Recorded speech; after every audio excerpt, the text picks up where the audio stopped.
High, আমার নাম সজল, টাকালার পক্ষ থেকে আপনাদের সবাইকে স্বাগত।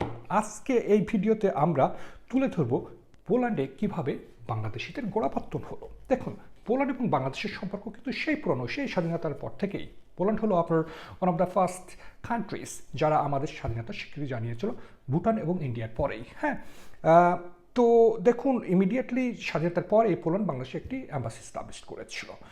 রিসিপ্রোকালভাবে বাংলাদেশও পোল্যান্ড একটা অ্যাম্বাসি স্টাবলিশ করেছিল, কিন্তু আমাদের দুই দেশের মধ্যে ওইভাবে বাণিজ্যিক সম্পর্ক বলুন বা কূটনৈতিক সম্পর্ক বলুন, আমার মনে হয় না আহামরিভাবে ডেভেলপ হয়েছিল, যার ফলশ্রুতিতে 1999 সালে আপনার বাংলাদেশ পোল্যান্ডে অ্যাম্বাসি ক্লোজ করে দেয়। হ্যাঁ, পরবর্তীতে আবার এসে আমরা রিওপেন করি 2015-তে।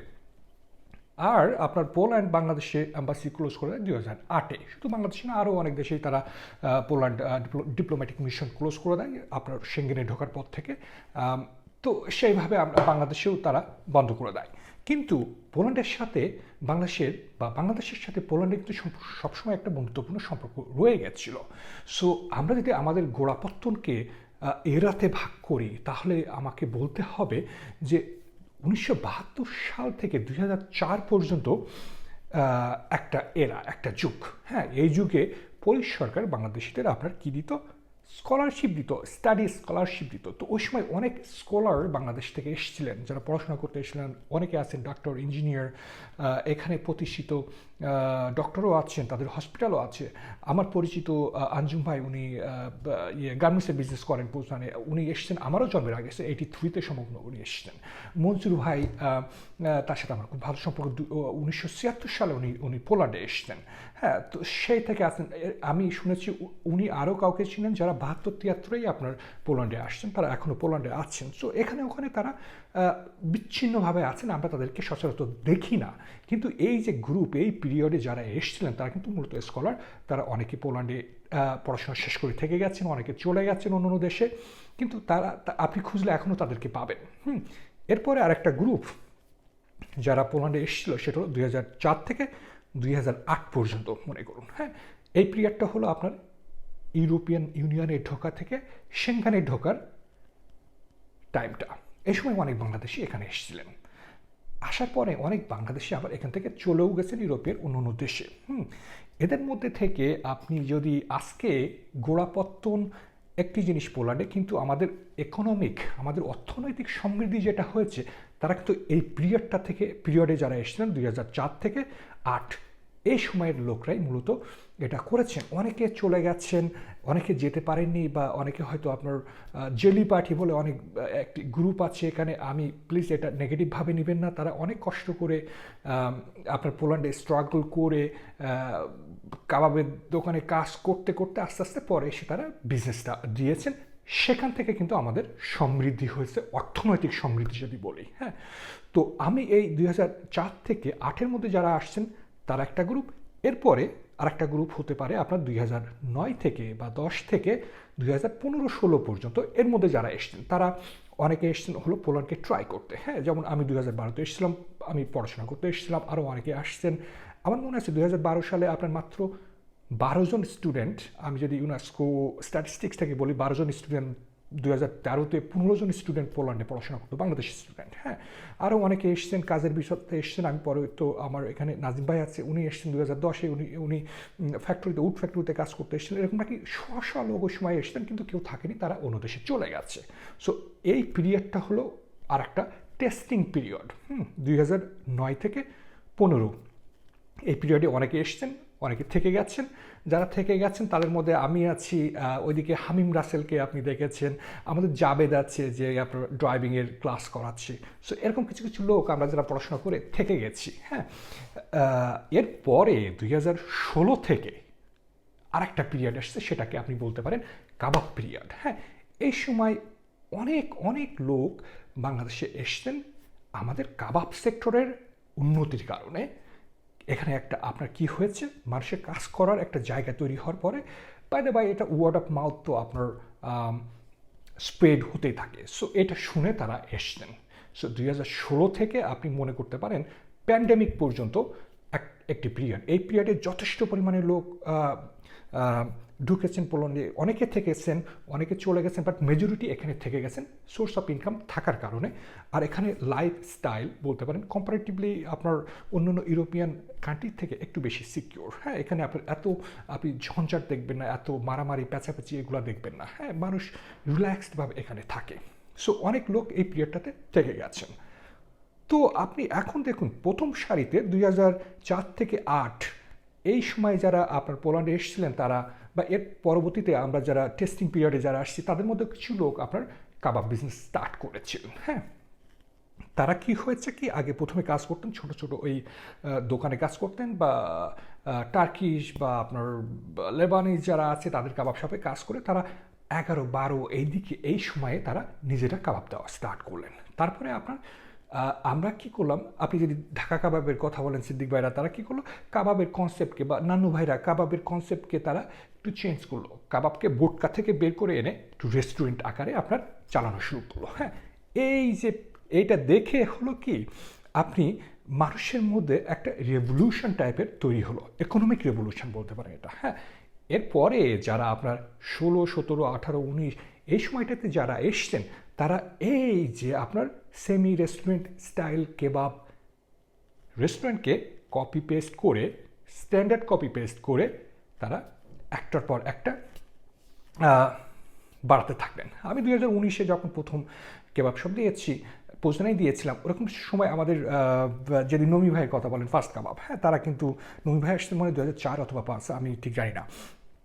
হ্যাঁ, তো ওনারা কিন্তু তখন কেবল ছোটো ছোটো শহরগুলোতে আসা শুরু করছেন। আমার মনে আছে 2019-এ উনি আপনার মুরুপানা গোসলিনাতে, যেখানে মাত্র লোক হলো 10,000, 11,000, উনি ছোটো শহরে আপনার দোকান দিয়েছিলেন। হ্যাঁ, সো এই কিছু লোক আছেন যারা কিন্তু আপনার কাবাবের পাইনিয়ার বলতে পারেন। ওইদিকে আপনার রয়্যাল কাবাব আছে, শেখ কাবাব আছে, বেলকি কাবাব আছে, আমাদের আপনার রেস্তোরাঁ কাবাব আছে, হ্যাঁ, বেঙ্গল কাবাব আছে, তারপরে আপনি ঢাকা কাবাবের নাম তো অলরেডি আমি বলেছি। এরা কিন্তু মূলত তারপর আপনারা আসতে হলো জয়ের কাবাব। হ্যাঁ, এই সময় টাইমে কিন্তু তারা স্টার্ট করেছে। এর পরবর্তীতে যারা আসছেন তারা এদের ফর্মুলা কপি পেস্ট করে তারপর আজকে এই কাবাব রেভলিউশন হয়েছে, এবং আমাদের একটা ভালো একটা কমিউনিটি এই মুহূর্তে পোল্যান্ডে তৈরি হয়েছে। সো যারা 2020-এর পরে এসছেন বা প্যান্ডেমিকের পরে এসছেন, তারা কিন্তু একটা রেডিমেড প্ল্যাটফর্ম পেয়েছেন যেখানে তারা ইনকাম করতে পারেন 3,500 থেকে 4,000 জুলাতি, মানে 1 লাখ টাকার উপরে আপনার প্রত্যেক মাসে তারা ইনকাম করতে পারেন। এখানে আপনার কেন ইনকাম করতে পারেন এত, এখানে রেস্টুরেন্টে কাজ করলে, কাবাব রেস্টুরেন্টে কাজ করলে আপনি ফ্রি থাকা পান, ফ্রি খাওয়া পান। সো মূলত আপনার যদি অন্য কোনো অভ্যাস না থাকে তাহলে পুরো টাকায় কিন্তু আপনার সেভ। হ্যাঁ, সো আপনি লাখ টাকা ইনকাম করতে পারেন। কিন্তু এর আগে যারা 18-19 এই সময় যারা এসেছেন, তারা হয়তো 2,000 জুলাতিতে কাজ করেন সারা মাস, বা 2,500 জুলাতিতে ম্যাক্সিমাম কাজ করেছেন। হ্যাঁ, 2600 জুলাতিতে কাজ করেছেন 19-20 এই সময়ের কথা বলছি।